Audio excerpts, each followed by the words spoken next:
So as part of Sustained Wellness with Mel and Mindy, we are really currently focusing on stress and sleep. So in terms of sleep, we live in a world now where we've got 24-hour lighting, screens, things going on 24 hours a day.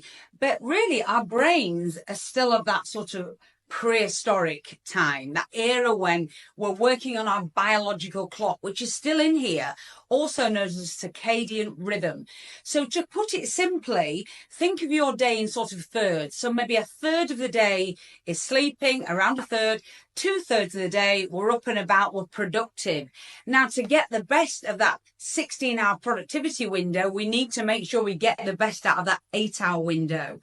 So obviously we're working like our prehistoric ancestors with the daylight, the pattern of daylight. So we want to make sure we're creating sleep debt during the day. So making sure we get daylight in the morning and really winding down that daylight by the time we get to the evening. So we can therefore induce this sleep debt and sleep properly to make the next day productive.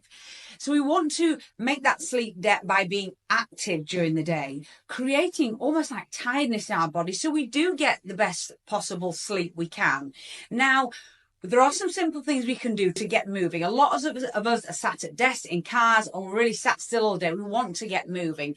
So we've got some suggestions in terms of winding yourself up, getting moving, and chilling out on an evening to wind yourself down. So you're really working with your biological clock, and that's the way we're all designed. So here is some really simple stretches you can do. You can do these first thing on the morning. If you're sitting at your desk, just need to get the blood flowing again, you can do them anytime during that early part of the day.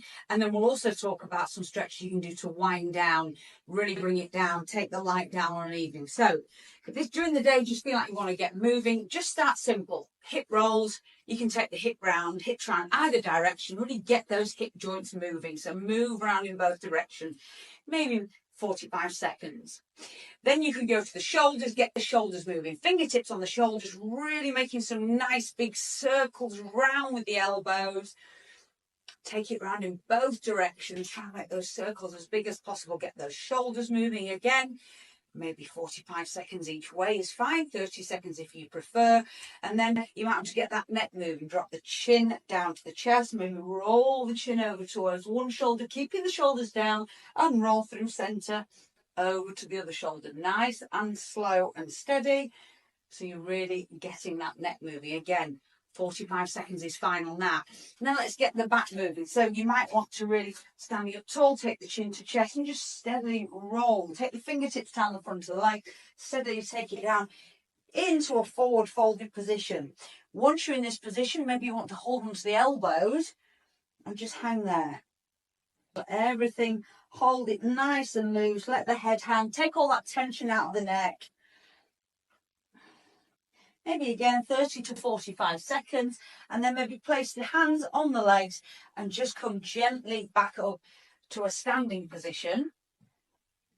When you're up to standing, get the shoulders a roll, and literally those few small moves, you're just getting that body moving again, get the blood flowing, you're back into action.